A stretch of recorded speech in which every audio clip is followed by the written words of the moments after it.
In the summer of 1992, Daniel and Paige Whitmer set off for a romantic rowing trip on the foggy coast of Maine. Locals remember seeing them launch from the tiny harbor at Devil's Elbow, never to return. The boat was found drifting 3 days later, empty. But in 2024, a construction crew dredging the harbor uncovers a rusted waterproof camera sealed inside a diver's pouch. When they develop the last roll of film, one grainy photo shocks investigators. The final image shows Daniel and Paige smiling in their boat, but there are 4 people on board. Before we dive in, don't forget to subscribe for more cinematic cold cases, twisted disappearances, and true crime stories that leave you speechless. August 4th, 2024. Location: Devil's Elbow Harbor, Maine. The fog rolled in thick and early that morning, just like it always had. Most people had forgotten about Daniel and Paige Whitmer. It had been 32 years since the couple vanished from Devil's Elbow in a simple aluminum rowboat. Tourists still asked about the story sometimes, whispers of the honeymooners who never made it back. But locals had stopped speculating decades ago. Everyone assumed they drowned. But on that hot August morning, a backhoe operator dredging the eastern slipway for a new harbor expansion snagged something unusual: a corroded metal case wrapped in mesh netting. Inside was a waterproof diver's pouch, sealed tight, and within that, a disposable Kodak camera, still intact. When the film was finally developed, the images were faded but visible. Shots of tide pools, selfies, a half-eaten sandwich, a photo of Paige mid-laugh as Daniel rowed. But the last photo, the one taken right before the disappearance, wasn't just Paige and Daniel. There were 4 people in the boat. 2 smiling in the foreground, and 2 more in the shadows near the stern. The photo lay flat on the evidence table, still damp at the corners, curling slightly at the edges. Even through the plastic gloves, Detective Marley Greer could feel the weight of it. Not the physical weight, the weight of 32 years of silence pressing down on a single image. 2 people sat in the center of the frame, young, tanned, sunlit. The man wore a Red Sox cap, tilted back just enough to reveal his soft smile and a dark smudge of sunblock across the bridge of his nose.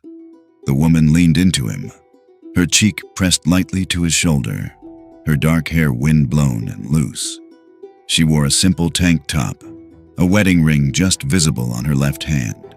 Daniel and Paige Whitmer, married for 13 days, missing for 32 years. It should have been just the 2 of them in the boat. Everyone remembered it that way. That's how the story went, how it had always gone. A young couple on their honeymoon, rowing out from Devil's Elbow on a foggy July evening. A rented skiff, a picnic cooler, a blanket. They were seen leaving the harbor around 6. The boat was found 3 days later, drifting just north of Gull's Point. Empty, no signs of a struggle. No bodies recovered. No real explanation. The prevailing theory had always been that they drowned. Some locals said the tide changed suddenly, caught them in a riptide, dragged them out. Others liked the ghost story better, said the harbor was cursed. The truth was that no one knew, until now. Marley leaned in. It was subtle, barely visible in the shadows at the edge of the frame. But once you saw it, you couldn't unsee it. A hand, not Paige's, not Daniel's, resting just behind Paige's shoulder, pale and thin, with bitten fingernails and veins raised under the skin like blue wire. And behind Daniel's head, farther back, almost hidden in the dark patch at the stern, a second face, unsmiling. Watching the lens, eyes locked on whoever was taking the photo. There were 4 people on that boat. Marley didn't speak for a long moment. The evidence lab was quiet, just the soft hum of machines and the distant wheeze of the air conditioning. Nicole Harlan, the forensic tech who developed the film, stood at her side, arms crossed, waiting. "You're sure this hasn't been tampered with?" Marley asked, without looking away. "Positive," Nicole said. "It's from a 1991 Funsaver Kodak. The film chemistry matches the production lot. We checked the timestamps, degradation curve, even ran it against UV exposure and seawater decay. It's clean, Authentic. Marley straightened up, her mind already assembling the old case file like a blueprint. July 12th, 1992. The Whitmers rented a boat from a local marina. Small aluminum skiff, oars, 2 life jackets. Paige was 27, a second-grade teacher from Bucksport. Daniel was 31, did custom woodwork, mostly cabinetry. They'd stayed in a cabin just off Old Quarry Road, booked 2 weeks, vanished halfway through. She'd been a kid when it happened. Her mother worked part-time at the town pharmacy back then, and she used to keep a little stack of bridal registry printouts behind the counter. Marley remembered Paige's name on one of them. She remembered the posters, too. Sun-bleached photos stapled to utility poles all over town. Paige's smiling face. Daniel's ball cap. Missing last seen July 12th. Marley turned back to the table. Do we have a timestamp? Nicole pulled up the digital scan. July 12th, 6:14 p.m. Roughly 40 minutes before Tobin Marr, the dockhand, last claimed to see them rowing out past the split in the rocks. She remembered that statement. It had been buried at the end of the file, dismissed at the time. Tobin said he thought someone else was on the dock that night, maybe 2 people. Said they didn't get in the boat, but they watched. Didn't blink. Gave him a bad feeling. Cops had chalked it up to nerves, maybe small-town superstition. No evidence, no names, no follow-up. And now here it was. Proof. 1 photo. 4 people. Marley took a slow breath. The case had been officially closed in 1993. Presumed drowned. No bodies, no crime. Just a lot of sadness and a funeral without remains. But someone else had been there. 2 someones. In the boat. Which meant Daniel and Paige didn't just disappear. They weren't lost. They were taken. Back at her office, Marley pulled the original case file from the archive box and dropped it on her desk with a heavy thud. Yellowed pages, stapled statements, a few grainy photos of the empty boat. Paige's parents had come in from Massachusetts to give a statement. Daniel's brother had flown in from Minnesota. A week of desperate searching, and then nothing. Just a quiet memorial service and a lifetime of questions. She flipped through the timeline. The rental receipt was there, signed 5:37 p.m. by Daniel. The boat's serial number was written in red pen, DEX-4N27. The weather log showed mild wind, low tide around 7:15 p.m., fog rolling in just before dusk. The boat had been found floating near Gull's Point 3 days later, both oars missing, 1 life jacket still tucked under the seat. The skiff had been returned to the marina, cleaned. Rented out again. The investigation had ended the day it was pulled ashore. Marley glanced at the whiteboard in her office. She'd scribbled 1 word at the top. Why? Why would someone go out of their way to hide a second couple in the boat? Why take the Whitmers? Why wait 32 years to be discovered? She looked back down at the photo. Paige was mid-laugh, her head tilted back slightly. Daniel had 1 hand on the oar, the other wrapped around her hip. Behind them, the other hand, the one resting on Paige's shoulder, was limp, relaxed, as if they weren't hiding, as if they belonged there. The second face in the shadows stared out from the photo like it had been waiting to be seen. Marley pulled her pen from her jacket and scratched out the last line on the case file summary. Status: presumed drowned. Case closed. She drew a thick black line through the words and replaced them with 3 more. Case reopened. August 9th, 2024. Outside, the fog had rolled in over the harbor again, thick and still. Somewhere beneath that water, the truth had waited for 32 years. Now it was starting to rise. The marina hadn't changed much since 1992. Marley stood on the warped wooden planks of the main dock, watching as the tide sloshed lazily beneath her boots. The rental shack was still painted the same pale blue, its paint flaking like sunburnt skin, and the same rusted wind chimes clinked from the eaves. A faded boat rentals sign hung crooked above the window, barely legible. The new owner, a heavy-set man in his 60s named Phil Marr, was the nephew of Tobin Marr, the dockhand who'd given the original witness statement. Tobin had passed away 10 years ago. Marley hadn't expected much from the visit, but Phil, it turned out, had never thrown anything away. He led her behind the counter and unlocked a metal filing cabinet, so dented it looked like it had been kicked shut a few dozen times.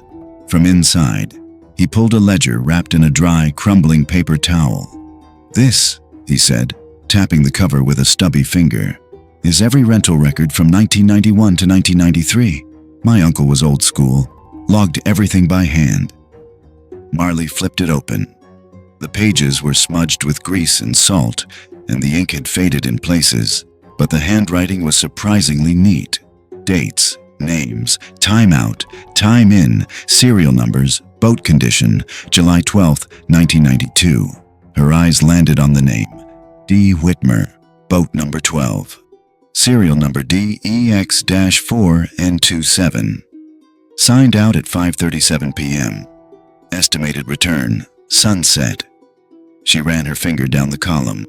There was no check-in time, just a red circle with a question mark.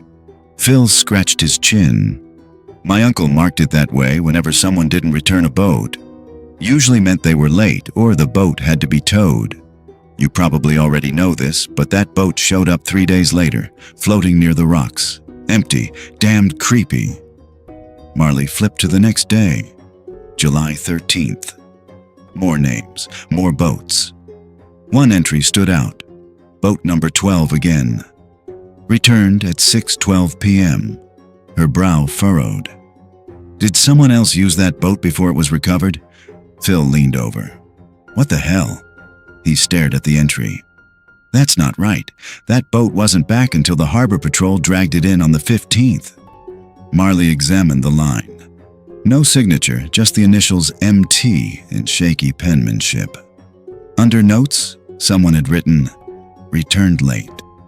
Needed rinse. Extra jacket on board." A chill crept down her spine. "Do you know who MT is?" Phil shook his head slowly. "No idea. But this isn't my uncle's handwriting. See here, he always used block letters. This one's cursive." Marley took a photo of the page with her phone and scanned the rest of the log. Nothing else unusual. No duplicate entries. But boat number 12 had somehow been logged back in before it was officially recovered. And someone had gone out of their way to include that detail about the extra life jacket. She stepped outside, trying to ignore the way the breeze carried the scent of seaweed and diesel. The kind of smell that always hung over this harbor like a warning. It was quiet this time of year. No tourists, no fishermen yelling over engine noise. Just the creak of mooring lines and the water lapping against the shore. She stood at the edge of the dock, staring out toward the split in the rocks. If Daniel and Paige had rowed north, they would have passed Gull's Point just before the fog rolled in. They'd been aiming for open water, some quiet little cove maybe, away from the mainland. But the wind had picked up that night, and the fog had swallowed them whole. Or that was what they'd all believed. Back at her office, Marley laid out the evidence on her whiteboard. Photo, journal entry, rental log, missing persons reports. One by one, she connected them with red thread. It was the kind of thing that looked crazy to outsiders. Too much string, not enough answers. But the pattern was there. 2 people went out. 4 were in the boat. The boat came back with only 1 life jacket, and someone lied about when it returned. She called the Knox County Archives next, requesting any photographs taken by Harbor Patrol during the boat recovery. Most of the materials from the 90s were still stored on microfilm. It would take a few days to get scanned copies. Meanwhile, she tracked down the original deputy who filed the incident report. Retired now, living in Bar Harbor. She made a note to visit him the next morning. The case was widening like a ripple in water. That night, she sat in the dark with the photo again. The shadows around the 2 known faces felt darker now, like the negative space itself was hiding things. The hand on Paige's shoulder looked too deliberate, too casual. Whoever it belonged to had been comfortable there. Not a stranger, not someone sneaking aboard. Someone who thought they had every right to be part of that picture. She turned the photo over. There was no writing, no label, just the faint indent of a thumb where someone had pressed down too hard. The photo had survived 3 decades underwater. It had been inside a waterproof diver's pouch, wrapped in mesh netting, tucked into a rusted tin case. Someone hadn't just taken the photo. Someone had gone to great lengths to keep it from being found. She closed the case file, leaned back in her chair, and stared at the ceiling. It wasn't just the mystery that disturbed her. It was the silence, the kind of long, uninterrupted silence that only existed when too many people had a reason to stay quiet. Someone out there had been on that boat, someone who knew exactly what happened. And 32 years later, Marley Greer was about to make them remember. The man who answered the door looked older than his 71 years, his eyes pale and watery, skin like thin parchment stretched over bone. He squinted into the sunlight as if it pained him. His name was Everett Klein, retired deputy from the Knox County Sheriff's Office. Marley had tracked him to a narrow 2-story house in Bar Harbor, where he lived alone, surrounded by stacks of old newspapers and shelves of unread books. He didn't say much as he led her inside, just gestured vaguely toward the living room and lowered himself into a squeaky leather chair. His knees cracked audibly. Marley took the opposite seat, her voice gentle. "I'm here about the Whitmer case," she said. "You filed the recovery report in July of 1992. Klein nodded once, but didn't speak. "We found a photograph," Marley continued, "from a disposable camera recovered near Devil's Elbow. It shows Daniel and Paige on the boat, but there were 2 others in the frame, faces we can't identify. It's not just a missing persons case anymore." He stared at her for a long time, his jaw tight. Then finally, he exhaled. "You saw them," he said. "You saw the others." Marley blinked. "You knew?" "No," he said. "I suspected, back then, but no one wanted to dig too deep, not in a town like that. People had allegiances." "What do you mean?" Klein reached beside his chair and pulled a thick envelope from a dusty drawer. Inside were photocopies of documents, ones that hadn't been part of the official case file. Photos of the boat, closer than anything Marley had seen. A second report with notes in the margin. A Polaroid of a waterlogged life jacket with a name stitched inside the collar. M. Tenko. "Matthew Tenko," Klein said. "You ever hear that name?" Marley shook her head. He worked part-time at the marina in the summer of '92. No record of him logging hours. Paid in cash. Lived in a trailer up by Finch Hollow. Quiet kid, always watching. When the boat came back, I was the one who opened the compartment. That jacket was stuffed under the seat. His name. Clear as day. I wrote it down, attached it to the file. She narrowed her eyes. "It's not in the file now." Klein gave a humorless smile. Didn't think it would be. Marley sat back, processing. The rental ledger had the initials MT listed the day after the couple vanished. Someone had logged the boat as returned and cleaned. Someone who knew how to make it look routine. Matthew Tenko. "What happened to him?" she asked. "Vanished," Klein said. 6 months after the Whitmers. Just packed up and disappeared. Told a neighbor he was going to New Hampshire to join some religious co-op. No forwarding address. I checked. Nobody by that name ever arrived. Marley flipped through the old photographs. In one of them, the skiff had clearly been photographed from above, likely taken from the dock during recovery. She leaned in. The front seat of the boat was empty, but in the back, the faint outline of something else. A second cooler. The original report said they'd only packed 1. "You think there were supplies meant for more than 2 people?" she asked aloud. Klein didn't answer. He just looked tired. Haunted. Marley stood, careful with the folder. "I want to find him," she said. "If he was there, if he came back, I need to know what happened that night." "Start with the bait shack," Klein said. There was a guest ledger. People used to sign their names when they bought tackle or ice. My guess? He left a mark somewhere. Back in the car, Marley let the recorder roll as she dictated notes. Tenko was the first concrete lead she'd found. She added his name to the board the moment she got back to the station, circling it in red beneath the photo. She pulled the case file again, now with Klein's envelope in tow, and compared every detail.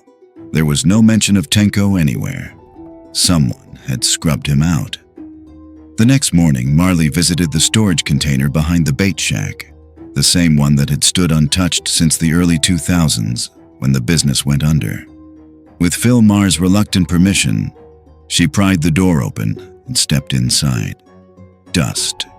Moldavian A wall of rusted shelving lined with buckets of dry rotted fishing line and gas cans. But near the back, under a warped workbench, she found it. A narrow red binder labeled in Sharpie. Customers 1990 to 1993. She pulled it free and flipped to July. There, between July 12th and 14th, two names had been scrawled in barely legible ink. M. Tenko C. Rhodes. The blood drained from her face. C. Rhodes. Daniel's middle name was Alan. Paige never changed her last name. Rhodes wasn't a mistake. It was someone else. She stared at the two names stacked one above the other, written in the same pen, same slanted handwriting. Whoever they were, they'd signed together. A second man, another accomplice. They weren't just out there. They were working as a team. She snapped a photo and closed the book slowly. Behind her, the old tin roof groaned as the wind pushed through. For the first time in 32 years, the story was starting to shift. It wasn't about a lost couple anymore.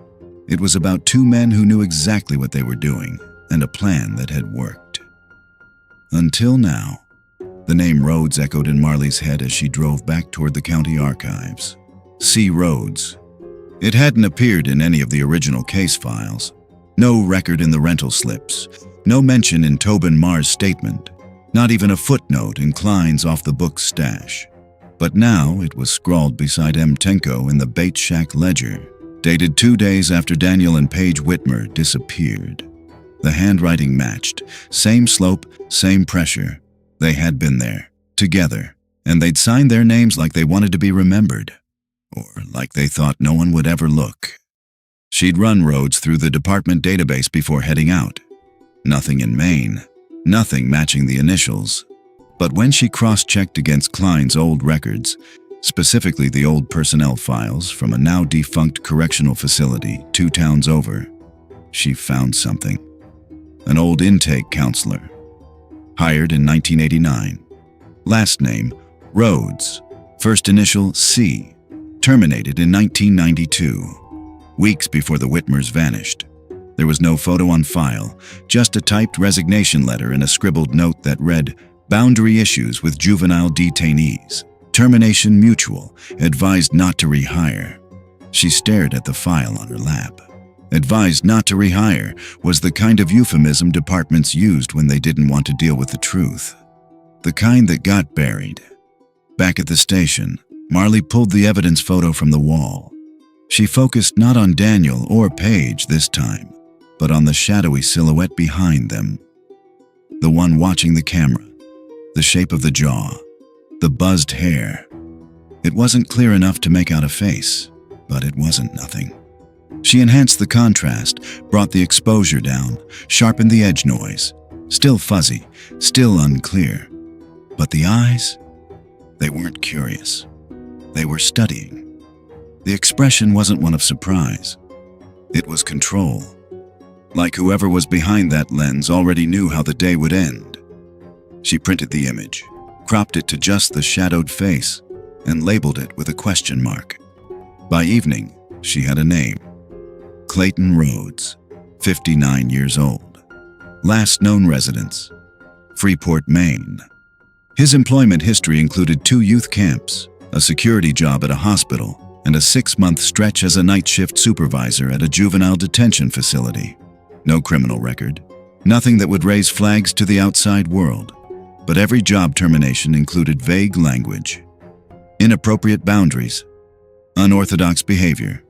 Conflict with staff. He moved every 2 years, like clockwork, like he knew when people started to notice. Marley stared at his last known address. A P.O. box listed in Portland, no attached phone number. But the landlord of the listed apartment building said the name Rhodes hadn't come up in years, though one tenant, a woman who lived on the first floor, remembered him. Said he was soft-spoken, kept to himself. Drove a blue Suburban with missing plates, she'd said. Gave me the creeps. Marley checked DMV records. No Suburban registered to Rhodes in the past 20 years. The man had scrubbed his trail clean, except for that signature. That he'd left behind, and it was enough. She pulled up archived news from the 1990s, scanned every article that mentioned Devil's Elbow, anything about the Whitmers, the marina, even the bait shack. Then she found it. A photo published in the Coastal Gazette on July 18, 1992, 5 days after the couple vanished. It showed volunteers dragging the skiff ashore. The caption named everyone in the frame, but it was the man in the background that caught her eye. He wasn't helping. He was watching, arms crossed, distant, dressed in a maintenance uniform, not listed in the caption. She scanned the face. Same jaw, same short hair, same posture. She layered the newspaper photo over the blurred face from the skiff picture. Same man. Clayton Rhodes had been there the day the boat was recovered. Watching it come home, Marley's stomach turned. She knew what this was now. It wasn't a crime of opportunity. It wasn't lovers lost at sea. It was a plan. 2 men, 1 boat, a young couple chosen for their isolation, their predictability, their beauty, lured into a trap disguised as a honeymoon. And whatever happened next, it had been filmed. Because you don't go to the trouble of bringing 2 cameras, one recovered in a diver's pouch, the other unaccounted for, unless you're planning to record something. She sat in the dark of her office, every light off. The case files spread like bones around her. She looked at the photos again, at Paige's smile, Daniel's squint in the fading light, the shadowed face behind them. She whispered it out loud, for no one to hear but herself. You weren't supposed to come back. But one of the cameras had, and the truth was starting to surface. 32 years too late, but not too late to catch them. Not yet. The evidence room at the sheriff's office was cold and quiet, lit by a single flickering fluorescent tube. Marley stood in front of the rolling metal shelves, hands in blue nitrile gloves, heart thudding. She had the key from the archives clerk, and she'd triple-checked the case number before she came. The original Whitmer disappearance file was boxed and labeled correctly, 92-0712. What she hadn't expected, what no one had ever logged, was the second box beside it, unlabeled, dusty, no barcode, no sign-out sheet, just a masking tape strip across the top with one word written in all caps, watch. She slid the box free, holding her breath. It was lighter than expected. Inside, beneath a brittle sheet of brown packing paper, was a single VHS tape in a hard plastic shell. No sticker, no title, just black plastic and a faint thumbprint smudged on the edge of the case. Someone had packed it with care, intention, like they wanted it to be found, but only at the right time. She took the tape to the evidence viewing room, locked the door behind her, and slid the cassette into the department's dusty old combo VCR unit. The screen buzzed to life with static, then color, then movement.